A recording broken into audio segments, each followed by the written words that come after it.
हर हर महादेव। आज हम बात करेंगे लाहिड़ी महाशय की महासमाधि के बारे में। लाहिड़ी महाशय का समाधि स्थल वाराणसी में स्थित है। आप कभी भी जब वाराणसी जाएं तो सबसे पहले तो खिचड़ी बाबा का दर्शन अवश्य करें। मैंने वीडियो भी बना रखा है। काशी विश्वनाथ मंदिर के द्वार के ठीक अपोजिट साइड उनका मंदिर है और आगे दशाश्वमेध घाट। वहां से जब आप दाहिनी की ओर जाएंगे, मैं सबसे आसान रास्ता आपको बताता हूं लाहिड़ी महाशय की समाधि तक पहुंचने का।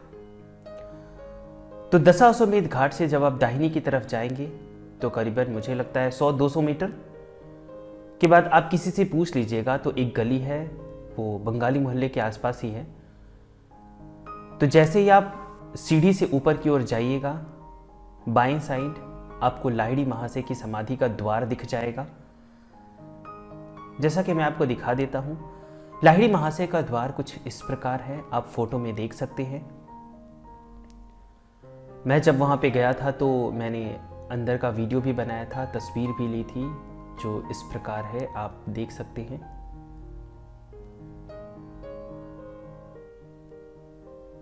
ये वही स्थान है जहां पे लाहिड़ी महाशय रहा करते थे।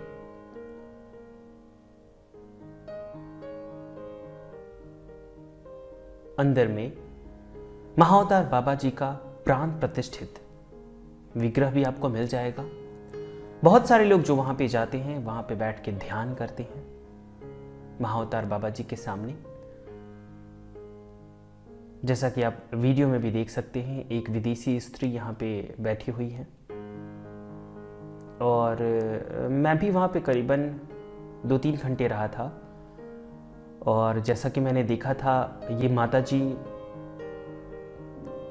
पहले से ही बैठी हुई थी, मतलब करीबन 3-4 घंटे से माता जी ऐसे ही बैठी हुई थी।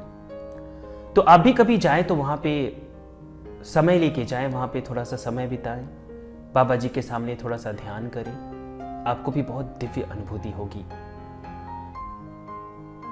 और आप देख सकते हैं, यह लाहिड़ी महाशय की समाधि स्थल है। लाहिड़ी महाशय ऐसा कहा करते थे कि जब भी मैं इस दुनिया से चला जाऊं तो मेरे शरीर को यहीं पे छोड़ देना, मैं फिर से लौट आऊंगा, और अगर ये संभव ना हो तो मेरी समाधि यहीं बना देना। यानी लाहिड़ी महाशय के अनुसार वो कहीं नहीं गए हैं, वो अभी भी यहीं पर है। इस समाधि में महाअवतार बाबा जी की गुफा से लाई गई मिट्टी भी है, जैसा कि आप पढ़ सकते हैं। यहाँ पे जो भी वहाँ पे लिखा हुआ था, मैंने फोटो लिया था, आप देख सकते हैं।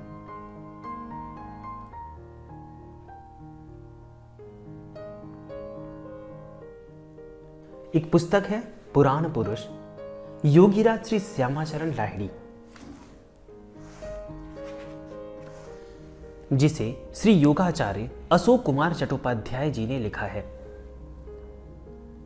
जैसा कि आपको पता होगा, आपने सुना भी होगा कि लाहिड़ी महाशय डायरी भी लिखते थे। उनकी 26 डायरियां थी जो उन्होंने स्वयं लिखा है।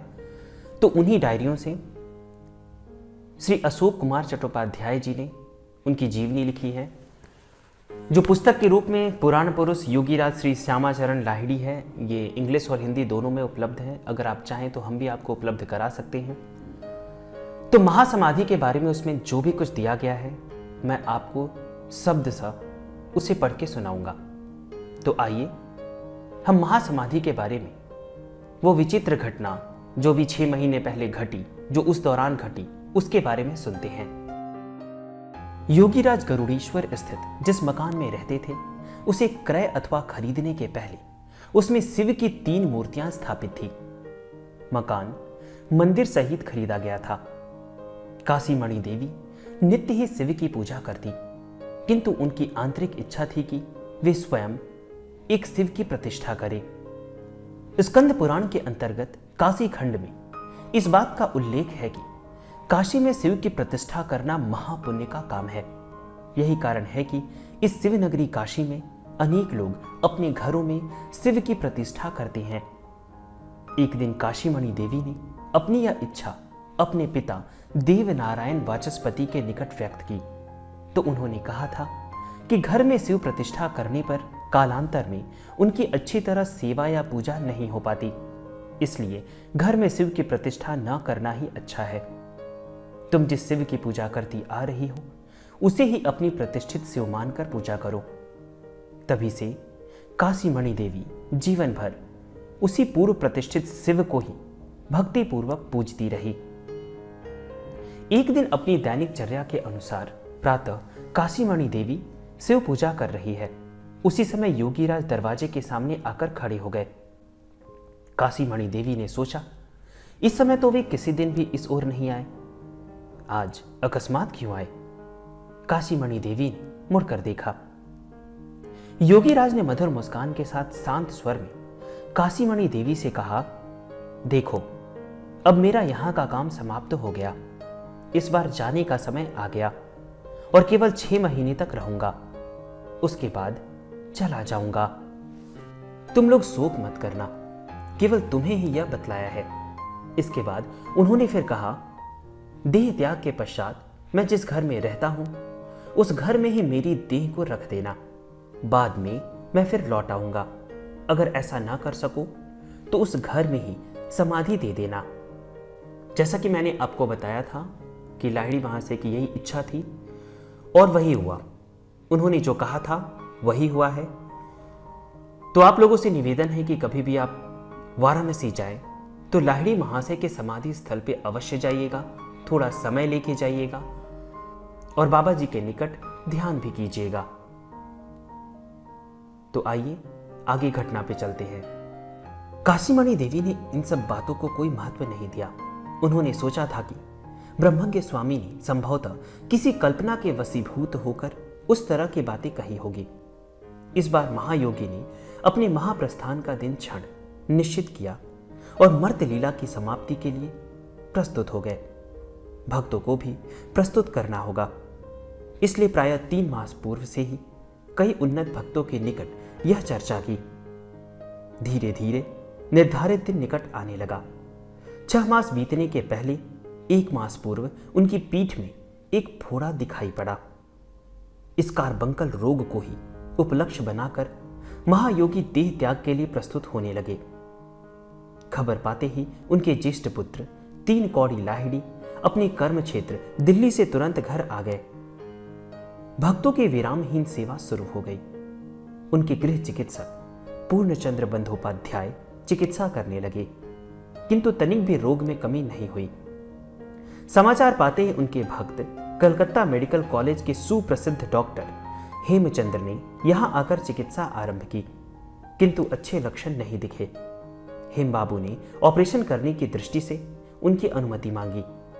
योगी राज ने मुस्कुराते हुए कहा, प्रकृति के नियम के अनुसार रहना ही अच्छा है।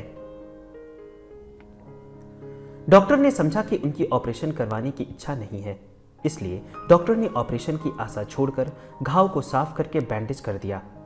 किंतु जो समस्त बंधनों से मुक्त हो, क्या उसे बांधकर रखा जा सकता है? महायोगी को अस्त्रोपचार के पक्ष में न देखकर निरुपाय चिकित्सक ने घाव पर बंधी पट्टी खोल दी।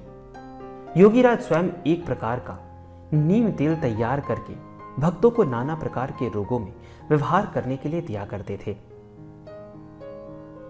घाव पर उस तेल का भी प्रयोग किया गया, किंतु उससे भी किसी प्रकार के लाभ का सुलक्षण नहीं दिखा।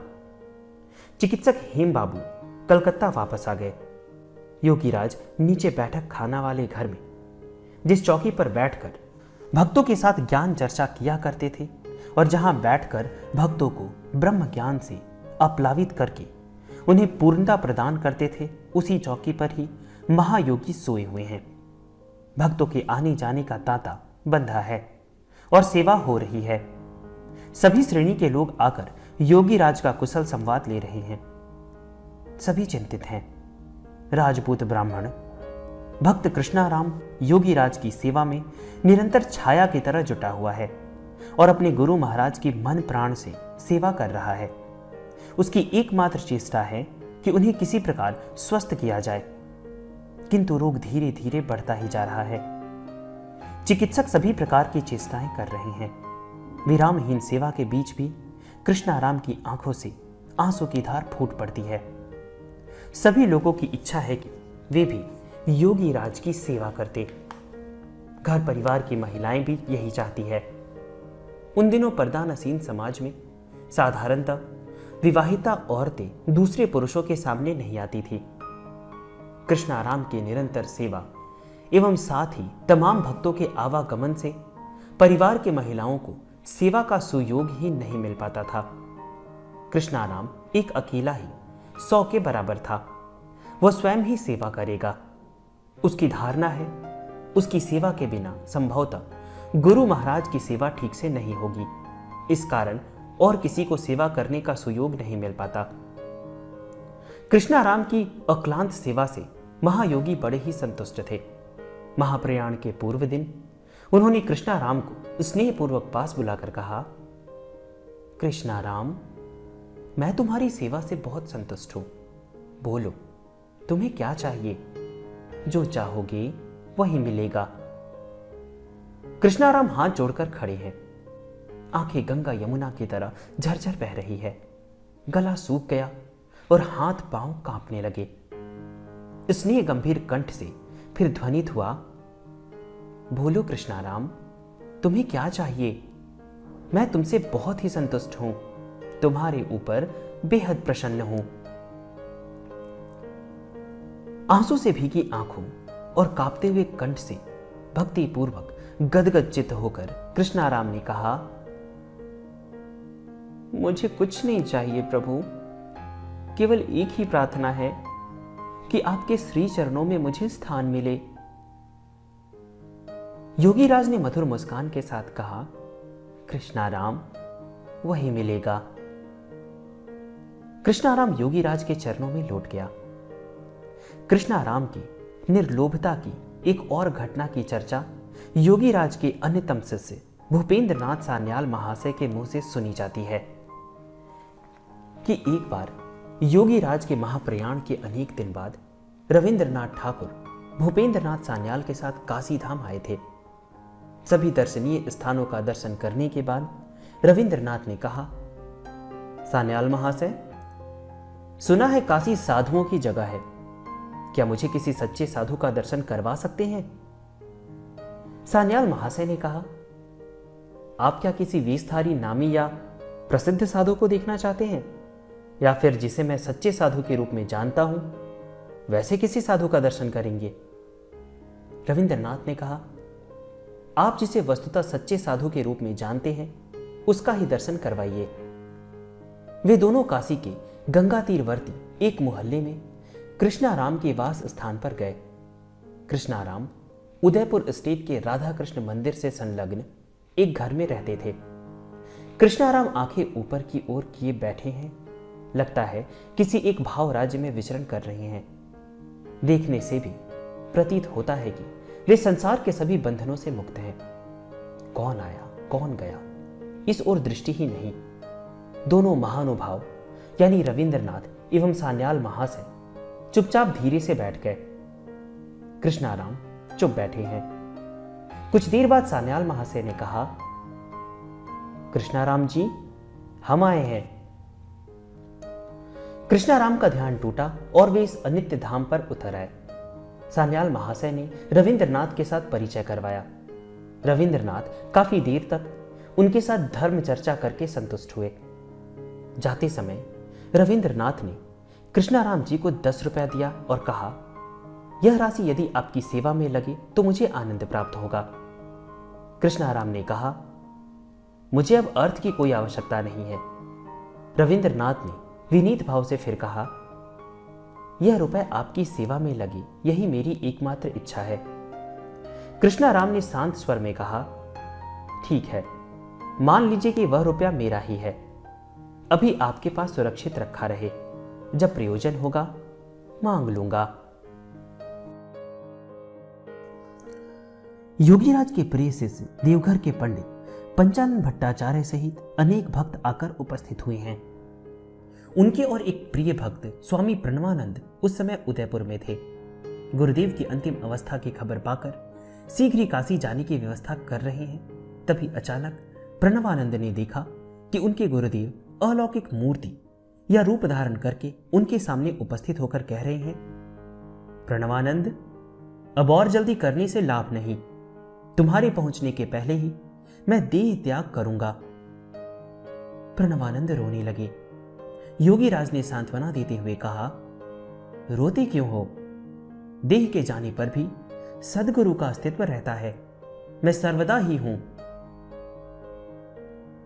योगीराज के एक और भक्त 5 कौड़ी बंदोपाध्याय उस समय हरिद्वार में थे। योगीराज के तिरोधान के कई दिन पहले बंदोपाध्याय महाशय ने देखा कि उनके गुरुदेव ने ज्योतिर्मय रूप धारण करके उनके सामने उपस्थित होकर कहा, शीघ्र काशी चले आओ। बंदोपाध्याय महाशय शीघ्र काशी आ गए। यहां आकर देखा कि गुरुदेव नश्वर देह का त्याग करने के लिए प्रस्तुत हो रहे हैं। इस प्रकार महाप्रस्थान के पूर्व योगीराज ने अपने अनेक भक्तों को सजग कर दिया था। योगीराज जिस घर में रहा करते थे उसमें खिड़की न होने के कारण रोशनी कम आ पाती थी। देह त्याग के एक दिन पहले दोपहर के समय महायोगी अत्यंत अस्वस्थ स्थिति में लेटे हुए थे। सामने बैठक खाने में उनकी निगरानी करते हुए योगीराज के ज्येष्ठ पुत्र 3 कौड़ी लाहिड़ी महाशय बैठे थे। हठात उन्होंने देखा कि उनके पितृश्री ने बिस्तर से उठकर कमरे के भीतर एक दीवार में बनी अलमारी के पास जाकर कुछ क्षण तक कई पुस्तकों को उल्टा पलटा और अंत में स्वस्थ निरोग व्यक्ति की तरह चलकर पुनः बिस्तर पर आकर लेट गए। यह देखकर उन्हें अत्यंत आश्चर्य हुआ। कमरे में आकर उन्होंने पिता से पूछा, आप अभी स्वस्थ और चलने फिरने लायक हैं, तो फिर बिछौने पर लेटे लेटे बेड पेन में क्यों मलमूत्र त्याग करते हैं? कम से कम नाली पर बैठकर तो मलमूत्र त्याग करना चाहिए। योगीराज ने पूछा, तू कहां था? 3 कौड़ी बाबू ने कहा, पास वाले घर से सब देख रहा था। महायोगी ने मधुर मुस्कान के साथ कहा, सभी की इच्छा है कि वे कुछ सेवा करें, इसलिए बिछौने पर पड़ा हूं। इस तरह ना लेटे रहने से उनकी इच्छा कैसे पूरी होगी? अंत में गरुड़ेश्वर स्थित मकान के सम्मुख 26 सितंबर 1895 ईस्वी को महाअष्टमी का दिन उपस्थित योगीराज रोग सैया पर पड़े रहने के बावजूद प्रतिदिन जिस प्रकार चौकी पर लेटकर अथवा बैठकर भक्तों को धर्मोपदेश दिया करते, उसी प्रकार वे उस दिन भी अत्यंत अस्वस्थ स्थिति में भगवत गीता के कई श्लोकों की धीमे और मधुर स्वर में व्याख्या कर रहे हैं। गहरी निस्तब्धता के बीच उपस्थित भक्त सुन रहे हैं। सभी का मन बोझिल हो उठा है, आंखों में आंसू छलक आए हैं। बाहर से महाअष्टमी के गाजे बाजे की आवाज आ रही है। सूर्यास्त की बेला है। सजल नेत्रों और कांपते हुए स्वरों में भक्तों ने जिज्ञासा प्रकट की, आपकी अनुपस्थिति अथवा अवर्तमानता में हम निराश्रय बेसहारा हो जाएंगे, तब हमारे लिए कौन सा मार्ग श्रेयस्कर होगा? योगीराज ने अभय प्रदान करते हुए कहा, ऋषियों द्वारा सेवित एवं साधित इस अमर योग साधना से जो संपृक्त होता है वह कभी भी निराश्रय नहीं होता। यह प्राण कर्म कभी भी लुप्त नहीं हो सकता। यह चिरकाल से रहा है और रहेगा। मनुष्य जितना ही पूर्णता की ओर अग्रसर होगा उतना ही उसके मन में प्राण कर्म के प्रति उत्साह एवं आग्रह की वृद्धि होगी। अधखुले नेत्र की मुद्रा में स्थित योगीराज ने पुनः भक्तों की ओर लक्ष्य करते हुए कहा, इस महान एवं अमर योग को जिसे गुरुदेव के निकट प्राप्त करके पुनः स्थापित किया है, भविष्य में लोग उसकी घर घर में चर्चा करेंगे और धीरे धीरे मनुष्य मुक्ति पथ की ओर अग्रसर होगा। प्राचीन काल की तरह मनुष्य की जीवन मुक्ति का मार्ग प्रशस्त होगा। योगीराज पद्मासन लगाकर बैठ गए। आंखों में आंसू भरे तमाम भक्तों की ओर देखते हुए उन्होंने कहा, अब मेरे जाने का समय हो गया। तुम लोग शोक मत करो। नश्वर देह के न रहने पर भी सद्गुरु की सत्ता रहती है। मैं हमेशा तुम लोगों के साथ हूं। उस चौकी के ऊपर ही महाअष्टमी के संधि क्षणों में महासमाधि की स्थिति में उन्होंने महाप्रयाण किया। उस समय सायंकाल के 5:25 बीत चुके थे। काफी देर तक उनके शरीर में काठिन्य नहीं आया। भक्तगण पुष्पमाला चंदन आदि के द्वारा उनकी मृत देह को सजाने लगे। तमाम लोगों ने, स्त्री पुरुष सभी ने श्रद्धा निवेदित करते हुए उन्हें अंतिम प्रणाम किया। उस समय अनेक लोगों ने अपना विचार प्रकट किया कि उनके मृतदेह को समाधि दे दी जाए, यही उचित है। किंतु पंडितों के शास्त्र विधान एवं विचार के अनुसार योगीराज सिद्ध योगी पुरुष होते हुए भी गृहस्थ आश्रमी थे, इसलिए गृहस्थ आश्रम के अनुसार तथा लौकिक नियमों के साक्ष्य में उनकी मृतदेह का अग्नि संस्कार करना ही उचित है। अंत में विराट शोभा यात्रा एवं कीर्तन आदि के साथ उनकी मृतदेह मणिकर्णिका घाट पर लाई गई। वहां भी तमाम लोगों ने, जिनमें अनेक साधु सन्यासी भी उपस्थित थे, उनके प्रति अपनी अंतिम श्रद्धा निवेदित की। शास्त्रानुसार उनके ज्येष्ठ पुत्र द्वारा मुखाग्नि के पश्चात उनकी लीला देह का अग्नि सत्कार किया गया। सर्वग्रासी अग्नि शिखा धाए धाए करके प्रज्वलित हो उठी। उपस्थित साधुओं, सन्यासियों और तमाम स्त्री पुरुषों के संवेद कंठ से ध्वनि होने लगा, हर हर महादेव, हर हर महादेव, हर हर महादेव शंभो। सैकड़ों भक्तों की आंखों से आंसू की धाराएं झर रही थी। उस समय विश्वनाथ मंदिर में आरती के घंटे घड़ियाल बज उठे। एक ओर शोकातुर काशीमणि देवी 6 मास पहले की बात भूल गई, जैसे योगीराज ने उनसे कहा था। काशीमणि देवी के साथ केवल कई एक महिलाएं घर पर रह गई थी। सभी शोक से पीड़ित है। इसी बीच काशीमणि देवी को योगीराज द्वारा कही गई बात याद आ गई। तुरंत उन्होंने अपने भाई राजचंद्र सान्याल को शमशान की ओर भेजा, किंतु उन्होंने जाकर देखा कि चिता धाए धाए कर चल रही है। ऐसी भूल उनसे क्यों हुई? शोकातुर काशीमणि देवी हाय हाय करके पछताने लगी। कुछ देर बाद शमशान तक जाने वाले लोग लौट आए। काशीमणि देवी के भाई पंडित भगवान सान्याल ने सब कुछ सुनकर कहा, यह भूल उन्होंने ही करवाई है। महायोगी हमेशा यथार्थ जगत में नहीं रहते थे। संभवतः उन्होंने वैसे ही कल्पना लोक की स्थिति में कहा था। इसके बाद उन्होंने यह मार्ग दिखाया था कि वे गृहस्थ व्यक्ति हैं, इसलिए गृहस्थ आश्रम के अनुकूल ही लौकिक रीति रस्म और नियम पूर्वक अंत्येष्टि करना उचित है। इसलिए उन्होंने ही यह भूल करवा दी है। उसके लिए दुख या चिंता की कोई बात नहीं। जिस बात की चर्चा उन्होंने काशीमणि देवी से की थी, ठीक उसी प्रकार समाधिस्थ होकर देह त्याग करने की जो इच्छा उनके मन में पहले से ही थी, उसका प्रमाण उनकी स्वहस्त लिखित डायरी से प्राप्त होता है। एक स्थान पर उन्होंने लिखा है, आज इरादा है कि अनहद ध्वनि में ध्यान शाम से कल शाम तक लगावे। अगर हम मर जाएं तो कोई हमको न फेंके, यहीं गाड़ के रखे या वैसे ही बैठाए के रखे, हम फिर जागेंगे। अर्थात आज इच्छा हो रही है कि अनहद नाद या अनाहत ध्वनि में चित्त को निविष्ट करके आज शाम से कल शाम तक रहें। यदि मैं इसी अवस्था में मर जाऊं तो कोई मुझे फेंक न दे, यहीं गाड़ दे अथवा उसी तरह बैठाकर रखे, मैं फिर जागूंगा। योगीराज के महाप्रयाण के पश्चात ही उनके प्रिय शिष्य देवघर के पंडित पंचानन भट्टाचार्य महाशय एक लंबे पत्र में किसी एक क्रियावान या क्रिया योगी को अपने गुरुदेव के नश्वर देह के त्याग के समय का विशद वर्णन करते हुए लिखते हैं, नमस्कार के पश्चात निवेदित है, दीक्षा गुरु यदि सिद्ध न हो तो फिर असिद्ध गुरु को औषधि आदि की आवश्यकता हो सकती है और ऐसा करना भी उचित है। सिद्ध अथवा मुक्त पुरुष को किसी की आवश्यकता नहीं होती। वायु विकार से जितने प्रकार के रोग होते हैं और वह भी वायु की चंचलता से होते रहते हैं। जो सिद्ध अथवा मुक्त होते हैं वे सर्वदा ही स्थिर वायु में रमण करते रहते हैं। जहां वायु स्थिर है वहां रोग कहां।